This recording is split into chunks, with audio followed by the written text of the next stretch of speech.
안녕하세요.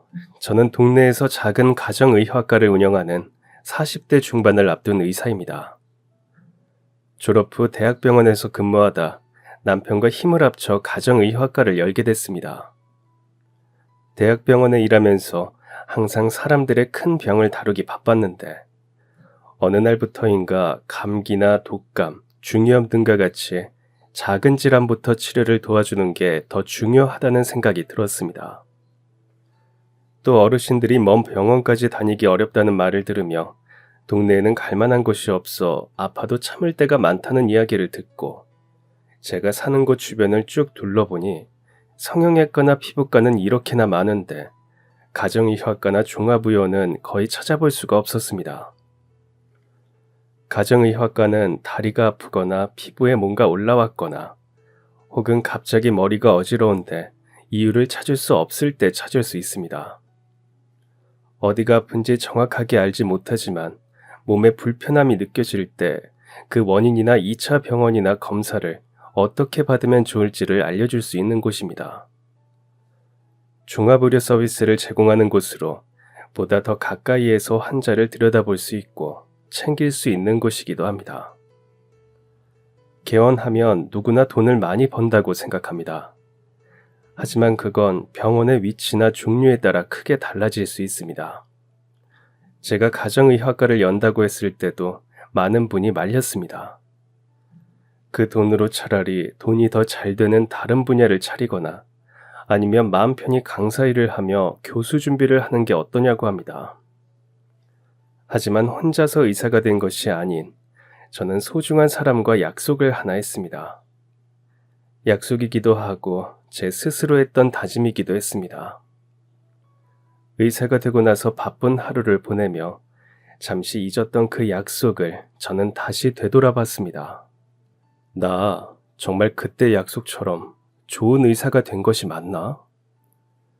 그런 생각이 드니 높은 연봉도 대학병원이라는 자부심도 어렵지 않게 내려놓을 수 있었습니다.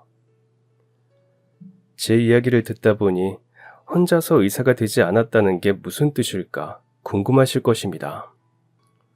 공부를 너무 잘해 장학금이라도 받았다는 걸까?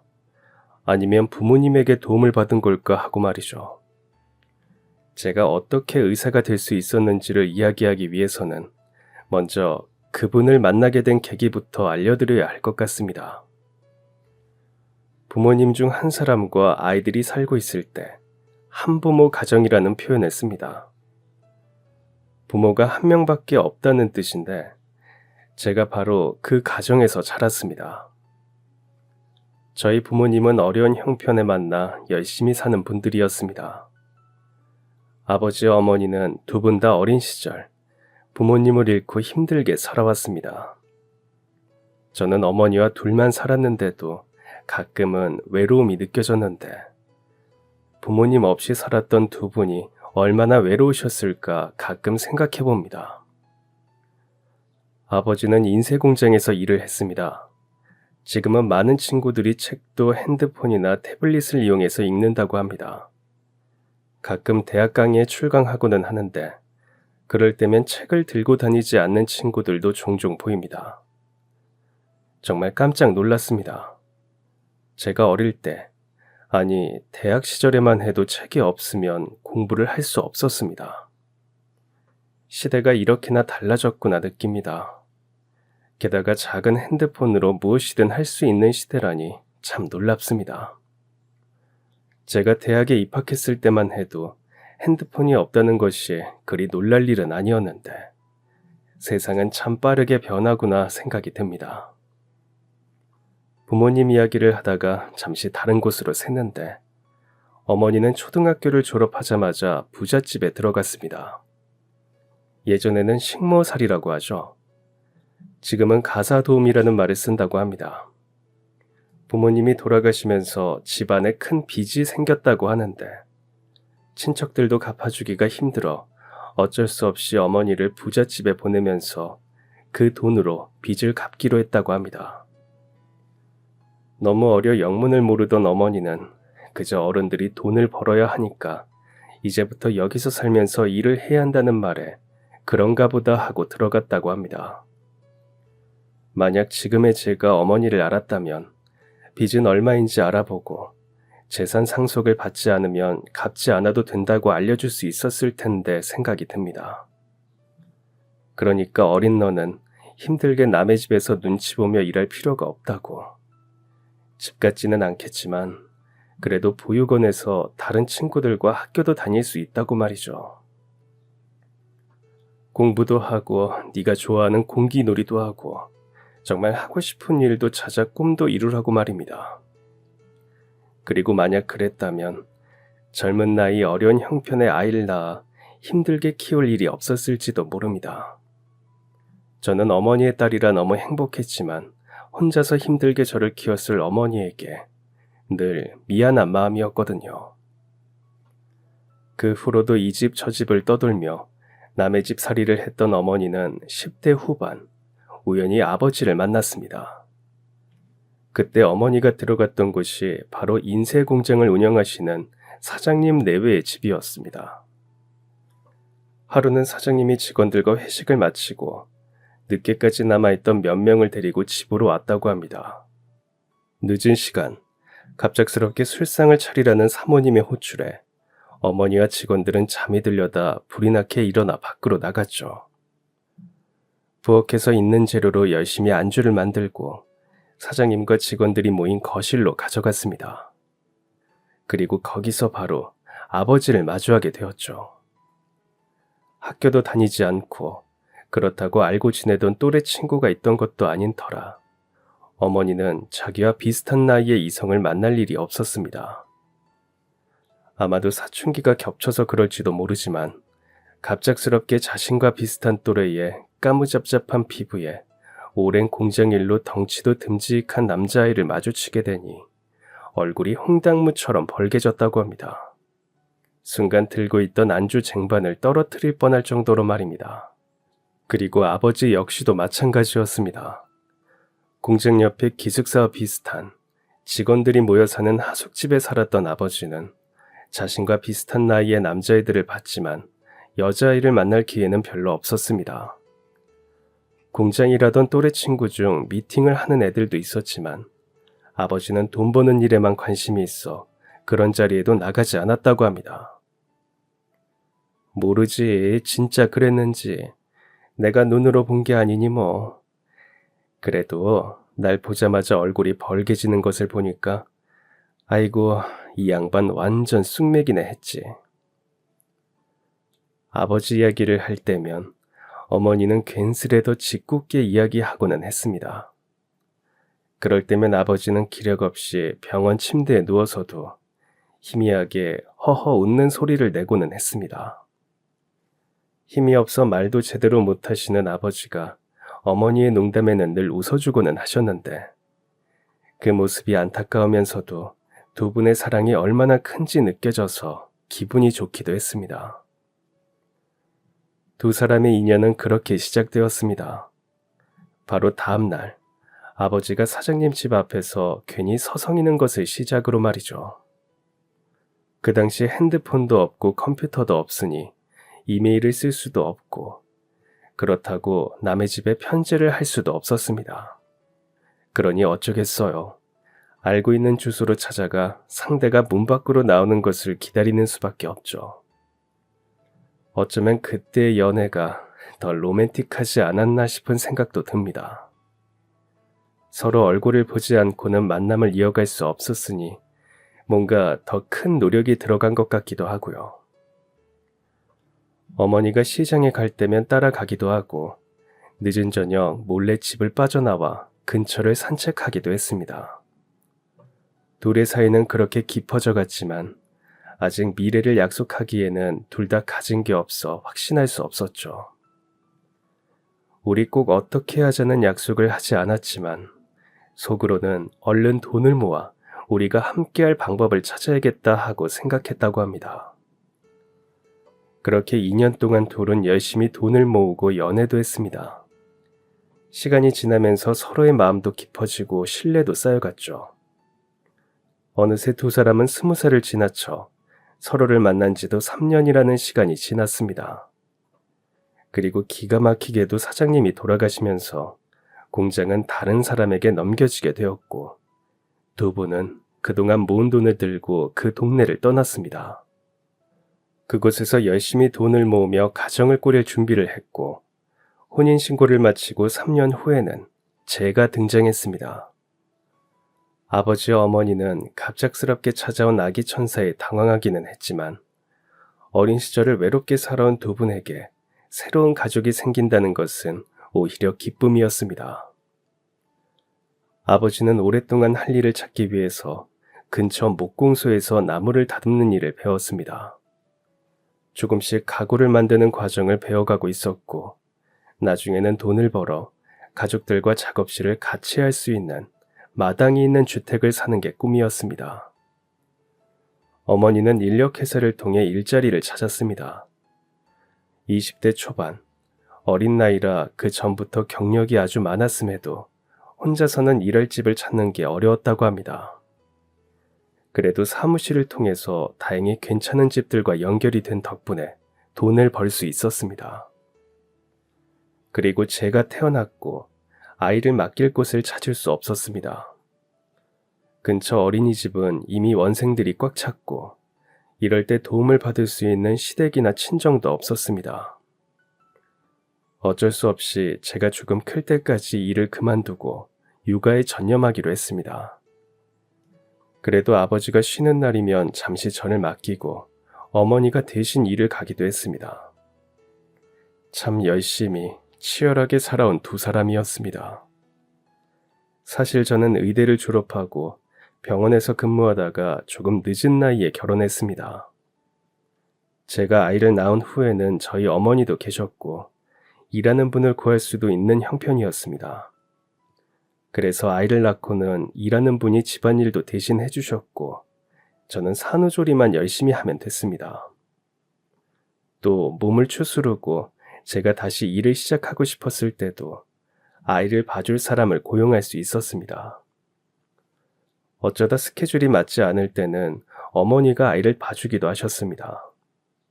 몸도 마음도 그때 어머니보다 훨씬 편하게 아이를 키운 셈이죠. 그리고 제가 그렇게 살 수 있었던 것은 과거의 어머니와 아버지가 자기 몸이 상하는지도 모를 정도로 열심히 애를 쓴 덕분이라고 생각합니다. 열심히 일한 두 분은 차곡차곡 돈을 모았습니다. 열심히 모은 돈으로 마침내 오래 살던 월세집을 떠날 준비도 마쳤습니다. 동네에 아파트가 하나 있었는데 두 분은 그곳에 들어가는 게 꿈이었습니다. 바로 앞에 초등학교와 중학교도 있고 놀이터도 있어 아이를 키우기에 딱인 것처럼 보였거든요. 그렇게 몇 년을 열심히 돈을 모은 덕분에 마침내 정말 아파트에 들어갈 수 있을 정도가 되었습니다. 우리가 진짜로 거기 들어가 살 수 있게 된다니 이게 꿈이야 생시야. 여보, 그동안 고생 많았어. 우리 딸도 이제 그 놀이터에서 마음껏 놀 수 있어. 하지만 인생이라는 게 늘 그렇죠. 행복한 결말이 보일 듯 하면 한 번씩 꼬집어서 정신을 차리게 만들고는 합니다. 부동산에 다녀온 다음 날, 아버지는 일을 하던 중 갑자기 쓰러져서 병원으로 옮겨졌습니다.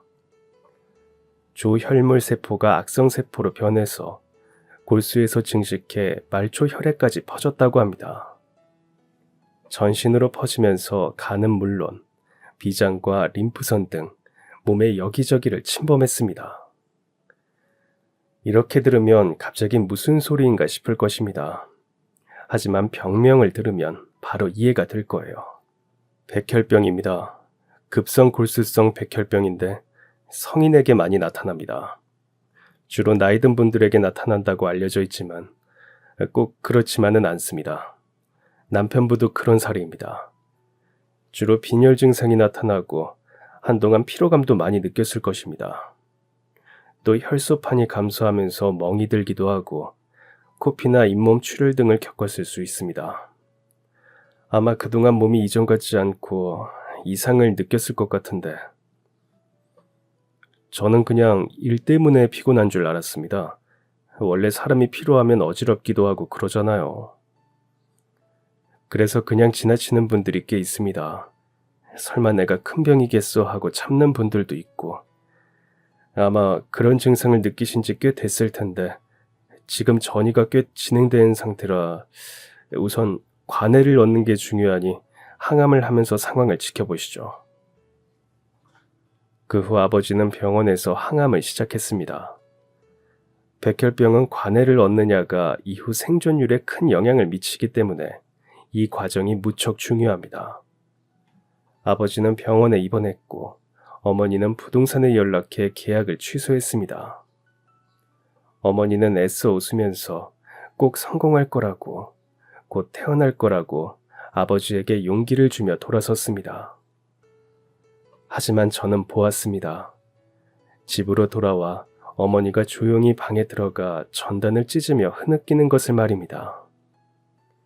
그 전단은 우리가 새 집으로 이사가며 가지고 싶은 가구들을 동그라미 표시해 둔 것이었습니다. 어머니는 동그라미가 가득 쳐진 전단을 찢으며 울음이 커지려 할 때마다 입을 틀어막았습니다.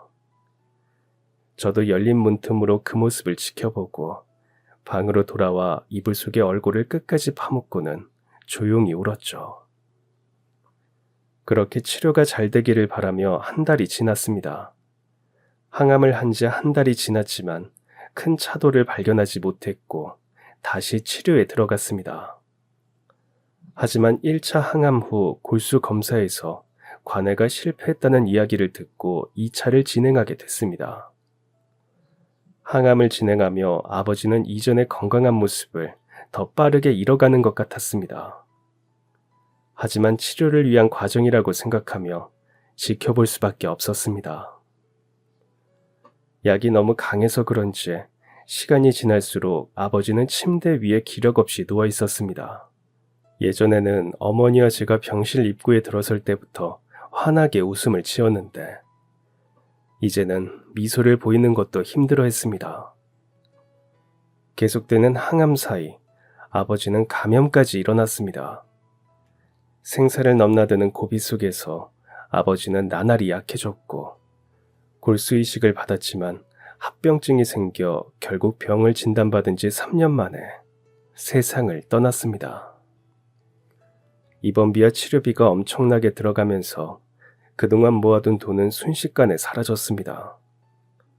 오히려 거기서 마이너스가 되었고 당장 지금 사는 집을 유지하기도 힘들어 어머니와 저는 작은 월세집으로 이사를 했습니다.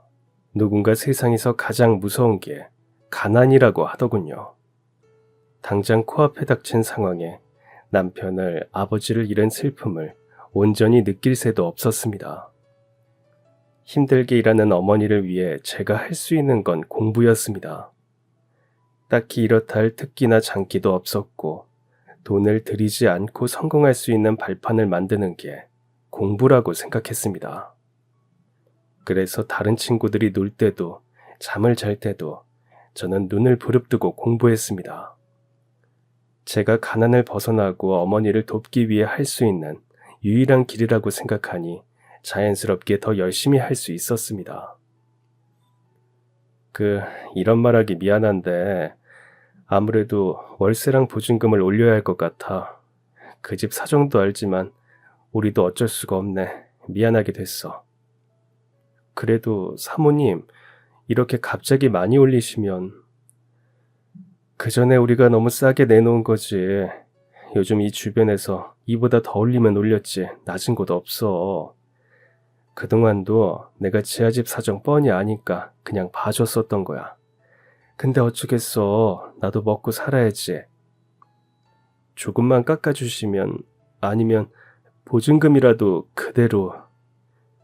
나도 이게 최선이야. 어쩌겠어. 다들 먹고 살기 어려운데 내 사정도 좀 봐줘. 보증금이랑 월세는 이번 달부터 올릴 거니까 아무튼 그렇게 알아. 나는 말했어. 아니면 다른 집 알아봐야지 뭐. 몇 년간 살던 집의 월세와 보증금이 올랐는데 원래 금액의 거의 2배 수준이었습니다. 그래서 어쩔 수 없이 이사해야 하는 상황이었죠. 하지만 집주인의 말대로 주변 시세가 몇 년 전에 비해 만만치 않게 오른 상태였습니다.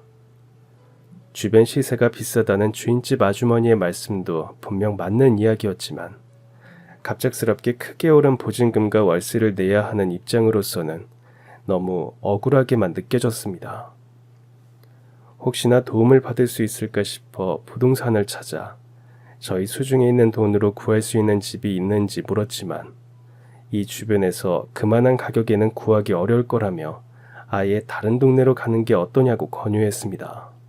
그래서 어머니와 저는 부동산의 추천을 받아 주변에서 그나마 가장 월세가 저렴하다는 동네를 알아보게 됐습니다. 다 낡은 신발을 신은 채 이곳저곳 발품을 팔다 보니 어느새 발바닥이 부서질 것만 같은 기분이 들었습니다. 너무 힘들어 헉헉 숨을 거칠게 몰아쉬며 다리를 주무르고 있는 제 모습을 보고 어머니는 언덕길 중턱에 있는 버스 정류장 의자에 앉아 잠시 쉬었다 가자고 했습니다. 그런데 마을버스 정류장에 앉으려는 순간 건너편의 한 집에 엄청나게 큰 글씨로 빈방 있음이라는 글씨가 써진 것이 보였습니다. 다니던 중학교랑은 거리가 있기는 하지만 마을버스 정류장이 바로 앞에 있고 어차피 곧 졸업이라 괜찮다 싶었습니다.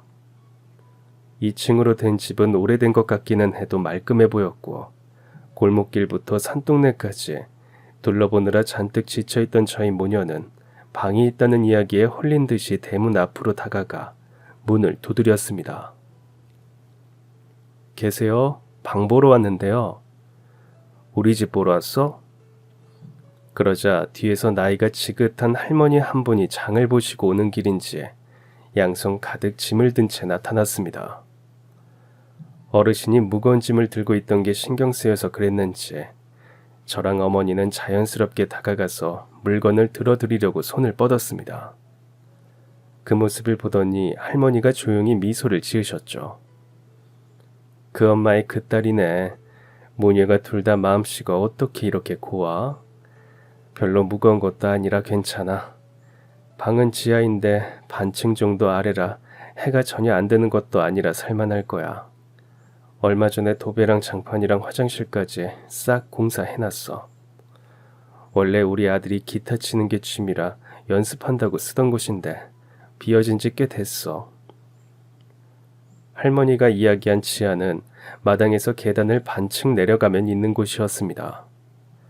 그래서 창문도 있고 원래 집안보다 아래쪽이기는 하지만 완전 지하라는 느낌도 나지 않았습니다. 얼마 전 수리를 말끔하게 해서 그런지 내부도 아주 마음에 들었습니다. 주방과 이어지는 공간은 거실 겸 쓸 여유도 있고 방도 제법 넓었습니다. 무엇보다 햇살이 들어온다는 점에서 그동안 저희가 가진 돈에 맞춰봤던 집들보다 훨씬 마음에 들었습니다. 근데 남편은 어쩌고 딸랑구랑 둘이 집을 보러 다녀? 이런 건 남편이랑 같이 봐야 하는 거 아니요? 아, 남편은 몇 년 전에 백혈병으로 먼저 세상을 떠났어요. 그래서 가족은 저랑 딸 둘밖에 없어요. 남편 병원비로 생활이 많이 힘들어져서 월세를 들어갔는데 이번에 살던 집이 갑자기 보증금이랑 세가 너무 크게 올라서 어쩔 수 없이 이사해야 하는 상황이라 집을 알아보러 다니는 중이에요. 딸이랑 같이 살 곳이니까 저 혼자 보러 다니는 것보다는 마음에 드는 집을 찾기는 어렵겠지만 그래도 딸의 의견도 중요하니 같이 보는 게 좋을 것 같아 다니고 있어요. 혹시 아드님은 집에 같이 살고 계신가요? 아이고, 남편이 몹쓸 병으로 세상을 떠났구만. 아직 애도 학생인 것 같은데 거참. 젊은 엄마가 고생이 많았겠어. 여자애 키우는 집이라 시커먼 남자가 집에 왔다 갔다 한다고 하면 신경 쓰이겠지? 그건 걱정할 것 없네. 우리 아들은 지금 독립해서 멀리 타지에서 사업하고 있는데 그래서 집에 들릴 일이 잘 없어.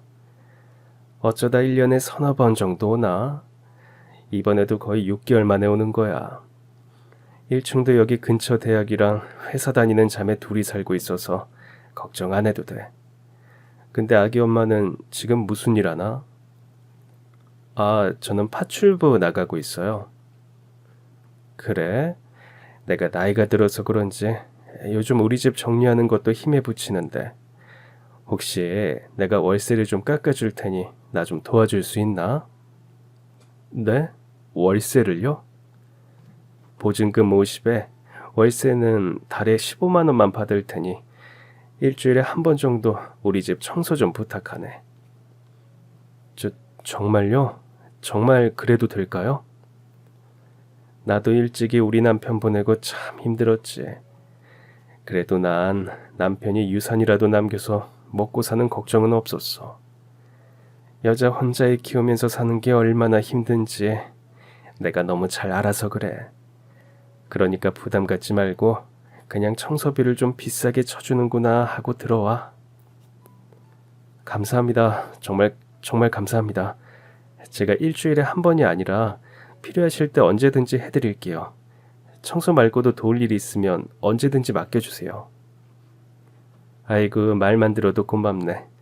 그럼 앞으로 잘 지내보자고.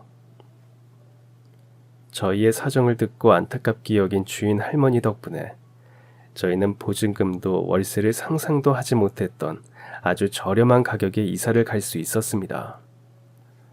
어머니와 제 사정을 안타깝게 여기신 할머니의 큰 배려 덕분이었습니다. 집값이 크게 올라 어떻게 구해야 하나 앞이 막막하기만 했는데 이렇게 저렴한 곳을 구할 수 있는 것은 기대하지 않았던 행운이었습니다. 주인집 할머니는 정말 좋은 분이었습니다.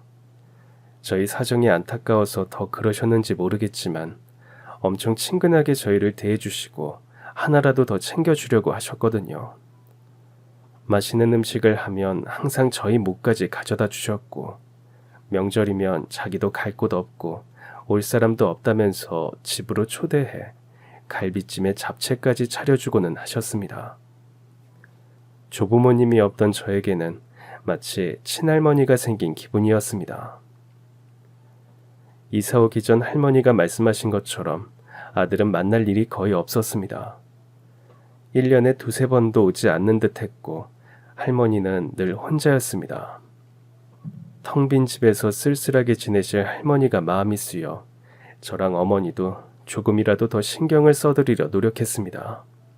서로의 마음이 잘 맞은 덕분에 이사를 온 이후 저랑 어머니는 점점 더 안정을 찾아갔습니다. 여전히 형편은 나아지지 않았고 어려워진 경제 속에서 먹고 사는 일은 어려웠지만 그래도 서로를 이해해주는 든든한 이웃이 있어서 다행이었습니다. 1층에 사는 언니들은 주말이면 본가에 갔고 다들 대학과 회사 생활로 바빠 거의 마주칠 일이 없었습니다. 지나가다 얼굴만 아는 사이이기는 했지만 그래도 언니들도 엄청 착해서 종종 본가에서 야채나 과일을 가지고 오면 할머니와 우리 집 앞에 놓아주고는 했습니다. 그 집에 산 지도 어느새 2년 반. 할머니는 그동안 월세를 한 번도 올리지 않았습니다. 그 덕분에 저희는 아버지 병원비로 생긴 빚도 다 갚을 수 있었고 어머니는 제 대학 진학을 위한 비용도 조금씩 모으기 시작했습니다. 저는 고등학교 진학 후 더 열심히 공부한 덕분에 전교 1등을 놓친 적이 없었습니다. 학교에서는 시험을 보는 날이면 수업이 일찍 끝났습니다. 마지막 시험이 보통 점심시간 전후로 끝났고 이후에는 바로 하교했습니다. 그날은 시험 마지막 날이라 홀가분한 마음으로 집으로 돌아왔습니다. 그런데 이상하게 늘 닫혀있던 대문이 활짝 열려 있었습니다. 누가 깜빡하고 대문을 닫지 않았나 보다 싶어 평소와 달리 열려있던 게 이상했지만 대수롭지 않게 넘어갔습니다.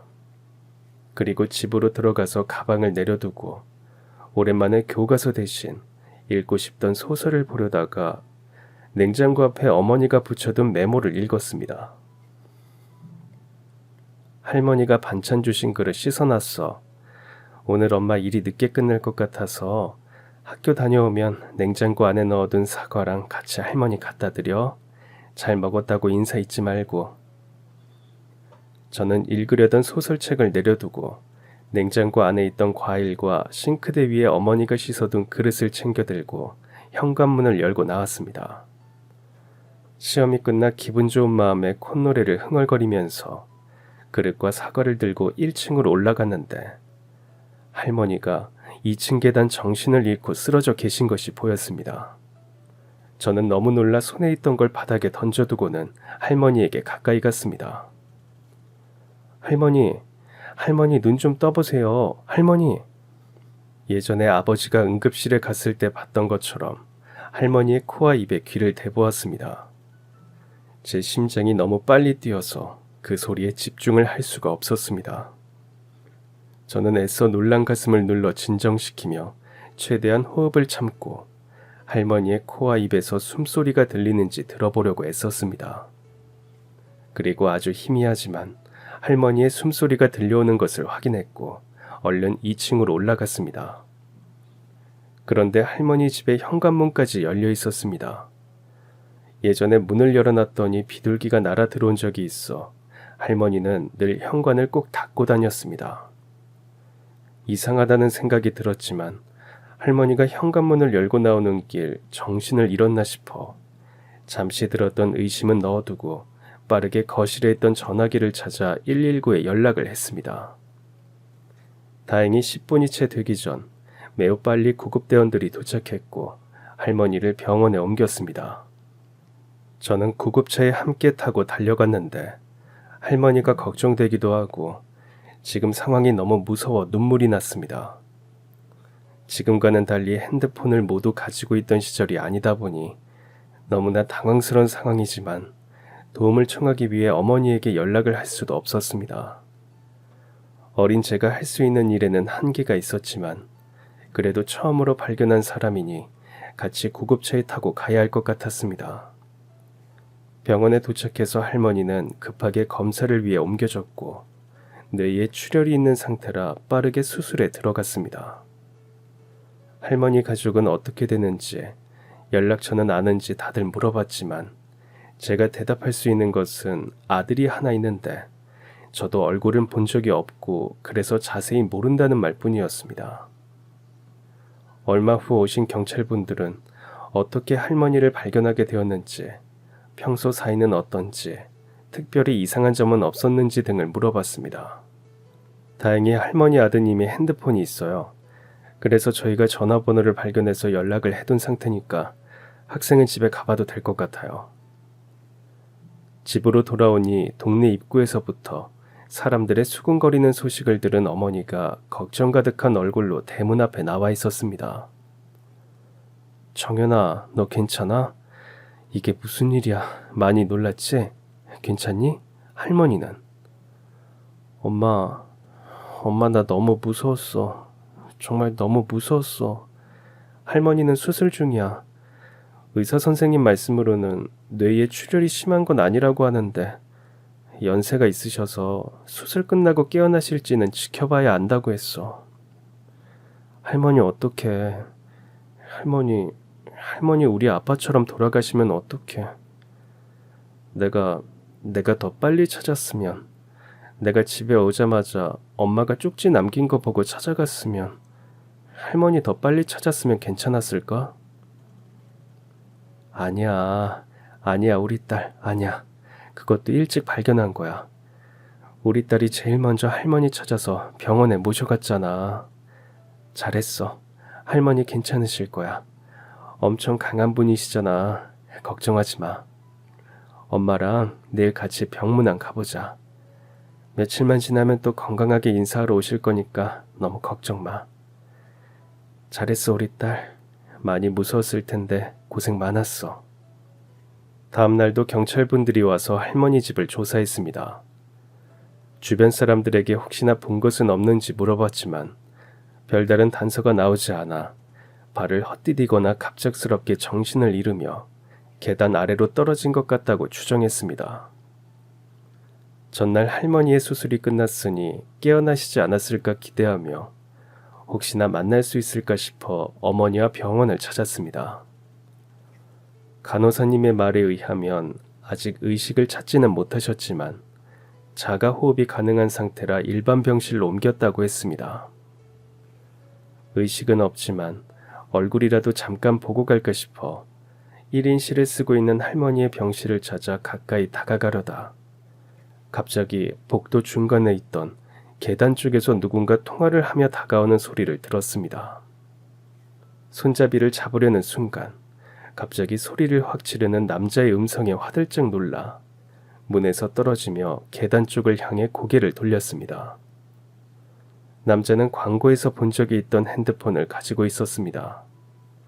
핸드폰을 가진 사람이 많지 않았던 때라 개인 전화를 들고 통화하는 남자 얼굴에 눈길이 갔지만 모르는 얼굴이었습니다. 방금까지 큰 소리를 친 남자는 갑자기 주변 눈치를 심하게 살피며 저희를 한참 뚫어져라 보더니 말을 멈추고는 할머니의 병실 근처에 있는 의자에 앉았습니다. 그 사람의 행동은 굉장히 불안해 보였는데 손톱을 연신 물어뜯고 머리를 손으로 계속 쥐어 뜯으며 병원의 바닥이 부서질 것처럼 다리를 떨고 있었습니다. 심각한 분위기와 남자의 윽박지르는 목소리에 심상치 않음을 느낀 저와 어머니는 손을 꼭 잡고 그를 지나쳐 계단 쪽으로 향했습니다. 저희가 가는 모습을 보자 다시 통화를 이어가는데 아무래도 심상치 않았습니다. 굉장히 격양된 목소리로 통화를 하면서 언성이 높아지려고 할 때마다 불안하게 주변 눈치를 살피며 침착하려고 애쓰는 듯 했지만 진정이 잘 되지 않아 톤이 높아지며 내용이 다 들렸습니다. 중앙계단 방향으로 어머니와 제가 들어가자 남자의 시야에서는 벽 때문에 보이지 않았는지 다시 통화를 이어갔습니다. 왜인지 불안해 보이는 그의 목소리에 어머니도 저와 같은 생각이었는지 벽 뒤에 숨어 자연스럽게 통화를 엿듣게 되었습니다. 그 사람이 앉아있는 의자와 계단 방향은 15m 이상 떨어져 있는데도 짙은 담배 냄새를 맡을 수 있었습니다. 아이씨, 그렇다니까. 그 할망구가 살았다고. 나도 살 줄 알았나. 아이씨, 할망구가 죽어야 재산을 받는데 그거 안 받으면 나 진짜 박 사장한테 죽어. 누구는 도박하고 싶어서였냐? 너랑 결혼하려면 돈 필요하니까 한몫 크게 당겨보려고 한 거잖아. 내가 나만 살자고 했어? 내가 감옥을 왜 가? 어차피 지금 경찰도 나이 들어서 발 헛디딘 것 같다고 하는데 너랑 나만 입 다물면 돼. 증거도 없고 증인도 없어. 그러니까 너도 입단속 잘해. 노인네 더 세게 밀었어야 하는데 너무 세게 밀면 누가 억지로 밀친 거 티날까봐 힘 조절했더니 이 꼴났네. 그러게 진작 돈 빌려줬으면 내가 이렇게까지 했냐고. 입양한 아들은 자식도 아니라 이거야? 돈 싸들고 저 세상 갈 것도 아니면서 고약한 노인네. 이럴 거면 뭐하러 입양을 했어? 아무튼 지금은 그냥 입 다물고 기다릴 수밖에 없어. 저러다 의식 못 찾고 저 세상 가기를 바라야지 뭐. 깨면? 몰라. 그건 그때 가서 생각해. 무슨 소리냐고. 노망 났냐고 딱 잡아떼야지. 안 되면 약이라도 확 먹이던가. 너무나 수상했던 그 사람은 1년에 몇 번 할머니를 찾는다는 아들인 듯 했습니다. 양아들이었다는 사실도 놀랐지만 무엇보다 그 사람이 할머니를 쓰러지게 만든 범인이라는 사실에 큰 충격을 받았습니다. 너무 놀라서 숨이 쉬어지지 않았습니다. 어머니와 눈이 딱 마주치자마자 눈빛이 통했습니다. 그 사람이 저희를 발견하기 전 빨리 병원을 빠져나가야 한다 싶었습니다. 할머니를 해치려던 사람이 이렇게 무시무시한 내용을 저희가 들었다는 사실을 알면 가만두지 않을 것 같았습니다. 저랑 어머니는 손을 꼭 붙잡고 들키지 않게 계단을 소리 없이 내려가 1층에서부터는 마구 뛰어서 병원 밖으로 빠져나왔는데 온몸이 덜덜 떨렸습니다. 너무 놀라 걷다가 다리에 힘이 풀려 발이 꼬여 넘어지기도 했습니다. 저를 일으켜주려던 어머니도 몸에 힘이 빠졌는지 몇 번을 주저앉았습니다. 일어나기 위해 손바닥으로 땅을 짚었는데 그 손이 덜덜 떨렸고 선선한 가을 날씨인데도 땀이 주르륵 바닥으로 흘렀습니다. 경찰서로 향하면서도 혹시나 그 사람이 저희를 쫓아올까 두려워 자꾸만 뒤를 돌아보게 되었습니다. 저 신고하러 왔어요. 네, 무슨 일로 오셨죠? 저는 어머니의 손을 꼭 잡고 떨리는 목소리를 겨우 내서 말을 이어갔습니다. 그러고 보니 학생, 얼마 전에 2층 계단에서 떨어진 할머니 집에 산다는 그 친구네? 그때 우리 병원에서 봤는데 기억나? 네, 기억나요. 그때 할머니 그냥 떨어지신 거 아니에요. 할머니가 그 사람이 할머니를 해치려고 해요. 할머니가 위험해요. 몸을 왜 이렇게 떨어? 할머니? 학생 집에 사는 그 할머니? 그 사람이 누군데? 저 학생 괜찮으니까 심호흡하고 천천히 이야기해봐. 저 어머니 무슨 일이에요? 어머니와 저는 서로 두 손을 꼭 잡은 채 방금 전 병원에서 들었던 통화 내용을 경찰에 이야기했습니다. 한참을 이야기를 들은 경찰 아저씨는 일단 알겠다고 그에 대해 수사해보겠다며 돌려보냈습니다. 그리고 며칠 후 경찰로부터 할머니의 아들이 범인으로 잡혔다는 소식이 동네에 퍼졌습니다. 글쎄, 그 집 아들이 어머니를 밀었다며? 세상에, 아무리 친아들이 아니라지만 그래도 어릴 때부터 키워준 엄마를 어떻게 계단에서 밀어서 떨어뜨릴 생각을 해. 그동안 사업한다고 할머니한테 돈을 받아갔는데 알고 보니까 도박에 빠져서 그런 거래요. 그 돈도 다 도박하고 빚도 어마어마한데 자기 엄마한테 돈 달라고 했더니 이제 못 준다고 한 것이. 그랬더니 할머니 돌아가시면 재산 자기 앞으로 되니까 그거 받겠다고. 아휴, 무서워 진짜. 소름 끼쳐. 평소 지병이 없던 할머니가 계단에서 실족했다는 점을 경찰도 수상하게 생각하고 있었습니다. 하지만 심증만 있지 마땅한 물증은 없던 차였는데 제 신고를 기반으로 주변을 더 자세히 탐문하기 시작했습니다. 그리고 마침내 그날 아들이 그 집에서 나오는 것을 봤다는 목격자를 찾게 되었습니다. 또 대문 밖에서 크게 다투는 소리를 들었다는 한 짜장면 배달부도 찾게 되었습니다. 이런저런 정보를 모으던 중 아들의 여자친구를 찾게 되었고 형량을 줄일 수 있다는 이야기에 그동안 있었던 일을 모두 솔직하게 털어놓았다고 합니다. 그리고 2주 후 할머니는 다행히 몸을 회복해서 퇴원했습니다. 경찰한테 들었다. 네가 와서 용기 내서 신고해준 덕분에 수사를 마쳤다고. 고맙다. 할머니 죄송합니다. 그래도 할머니 아들인데. 네가 뭐가 죄송하냐. 자식 제대로 못 키운 내 탓이지. 애기 엄마도 미안해할 것 없어. 내가 남편이 일찍 세상을 떠났다고 했지. 사실 그때 아들이 하나 있었어. 10년 만에 어렵게 얻은 자식이라 남편도 나도 마음이 남달랐어. 애가 10살쯤 남편이 낚시를 간다고 데리고 갔는데 실수로 발을 헛디뎌서 애가 강에 빠졌어. 사람도 별로 없는 곳이라 남편이 애 구하겠다고 물에 뛰어들었는데 우리 남편이 수영을 못하거든. 그렇게 둘 다 세상을 떠났지. 돈이 있으면 뭐해. 마음이 텅 비었는데 그날 이후로 사는 게 사는 것도 아니고 남편이랑 아들 생각에 제정신이 아니었지. 아는 수녀님이 보육원 봉사를 해보라고 해서 시작했어. 그리고 보육원에서 남자애 하나를 만났는데 눈매가 묘하게 우리 아들을 닮아 자꾸 눈이 가더라고. 어린 나이에 부모 잃고 사정도 딱해서 원래는 그냥 후원만 했었어. 어릴 때는 똑똑하고 공부도 정말 열심히 했거든.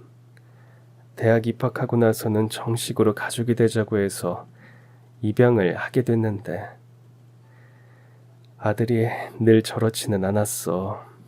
우리 사이가 좋았던 때도 있었는데 나도 어쩌다 이렇게 된 건지.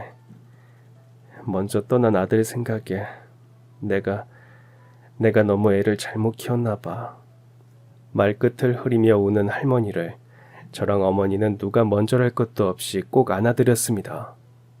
그거 말고는 어떻게 위로해야 할지 몰랐습니다. 그래도 저희가 곁에 있다고 그러니 언제든지 기대셔도 된다고 따뜻한 포옹으로 전해지기를 바라며 안아드렸습니다. 할머니의 아들은 감옥에 갔습니다. 살해는 미수에 그쳤지만 입양까지 해준 양모를 도박비 때문에 살해하려 했던 죄질이 너무 불량하다며 징역 3년 6개월을 선고받았습니다. 그리고 할머니는 아들을 파양하며 법적으로도 가족의 연을 끊었습니다. 많이 고민한 것 같지만 자신을 해치려던 사람을 더 이상 아들로 둘 수는 없었을 것입니다. 저는 3년 6개월 형량이 터무니없이 부족하다고 생각했습니다. 하지만 뭐 어쩌겠습니까? 사고가 있고 난 뒤 할머니는 근처에 건물을 새로 샀습니다. 그리고 하실 말씀이 있다며 저랑 어머니를 집으로 불렀습니다. 내가 계단을 오를 때마다 몸에 소름이 돋아. 아무래도 그런 기억을 가지고 계속 이 집에서 살 수는 없을 것 같아서 이사하려고 하는데 여기서 멀지 않은 곳에 괜찮은 빌라가 있어 하나 샀어. 나는 이제 1층에서 지내려고. 나이 드니까 무릎도 아프고 보니까 마침 그 건물 2층이 비어있다고 하는데 자네들이 거기 들어와서 살면 어떨까 싶은데 딸 학교도 멀지 않고 지금보다 집도 넓고. 말씀은 감사하지만 아이 대학 보내려면 돈을 최대한 모아야 해서 지금보다 더 좋은 집은. 애기 엄마도 참 월세는 걱정하지 마. 어차피 안 받으려고 했어. 네? 자네 딸이 내 생명의 은인인데 내가 어떻게 돈을 받아. 병원에서 조금만 늦었어도 큰일 날 뻔했다고 학생이 빨리 신고해줘서 살았다고 하잖아. 그리고 자네들이 범인까지 잡아줬는데 보답은 해야지. 안 그런가?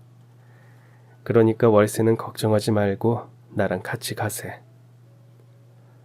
어머니와 저는 할머니가 새로 산 건물로 이사를 하게 됐습니다. 지은 지 5년이 되지 않은 깔끔한 빌라는 방이 무려 3개나 있는 곳이었습니다. 거실에는 햇빛도 잔뜩 들어와 날이 좋을 때는 빨래를 널면 하루도 채 되지 않아 다 말랐습니다. 기대하지 않았던 새 집으로 그것도 월세도 없이 이사한 것만으로도 너무 감사했는데 할머니의 보답은 여기서 끝나지 않았습니다. 할머니, 저 붙었어. 대학 합격했어요. 다쳐 이 녀석아, 왜 이렇게 뛰어다녀? 저 붙었어요. 대학 붙었어요. 아니, 서울대를 붙었어? 네, 그것도 의대예요. 할머니한테 빨리 알려드리고 싶어서 뛰어왔어요. 오메나 경사 났어. 우리 애가 의사가 되는 거네. 경사 났네. 좋은 집에서 든든한 응원을 받아 공부한 덕에 철석 붙을 수 있었다고 알려드리고 싶었던 것뿐인데 할머니는 며칠 후 등록금을 주셨습니다. 저희는 이거 못 받아요. 어머니는 큰 금액에 깜짝 놀라 손사래를 치며 거절했습니다. 받아둬. 이 늙은이가 나중에 세상 떠나면 돈 싸들고 갈 것도 아니고 내 목숨 구해준 애가 우리나라에서 제일 좋은 대학에서 공부한다는데 이 정도가 뭐 별거라고. 혹시 또 알아? 제가 의사 되면 또 나 같은 노인네 숨 넘어가지 않게 목숨 구해줄지. 좋은 의사 선생님 되라고 주는 거니까 그냥 받아. 그리고 앞으로 대학 졸업할 때까지 등록금은 내가 줄 거니까 그렇게 알고. 할머니, 대신 공부 열심히 해. 대학 갔다고 놀지 말고 열심히. 그래서 나중에 훌륭한 의사 선생님 돼서 또 사람들 많이 도와줘. 공짜로 주는 거 아니고 나중에 나 아플 때 잘 봐달라고 투자하는 거야. 할머니 감사합니다. 저 진짜 공부 열심히 해서 좋은 의사 될게요. 그래서 나중에 할머니 아프면 제가 다 고쳐드릴게요. 그 뒤로 할머니는 제가 대학을 졸업할 때까지 도움을 주셨습니다. 대학 입학 후 열심히 공부해 장학금을 받아 등록금을 받은 건 한 번뿐이었지만 공부할 때 쓰라며 용돈을 적지 않게 챙겨주었습니다. 그리고 제가 대학에 들어간 지 얼마 되지 않아 할머니의 양아들 소식을 들을 수 있었습니다. 감옥 안에서 병으로 세상을 떠났다는 연락이 지인을 통해 할머니에게 전해졌다고 합니다. 아들을 파양하며 할머니가 어떤 마음이었을지 한 번도 속마음을 들은 적이 없었습니다. 하지만 세상을 떠났다는 소식에 달려가 장례를 치러준 것을 보면 아마도 가족의 연을 끊는 그 순간까지 정말 많이 고민하지 않았을까, 굉장히 어렵게 결심하지 않았을까 생각이 듭니다. 그 후 오랫동안 할머니와 가족처럼 가깝게 지냈습니다. 제 결혼식의 혼주석에는 어머니 옆에 자리도 마련해 드릴 정도로 말이죠. 몇 해 전 할머니는 세상을 떠나셨지만 저희는 지금도 시간이 날 때마다 어머니를 포함해 온 가족이 산소를 찾고는 합니다.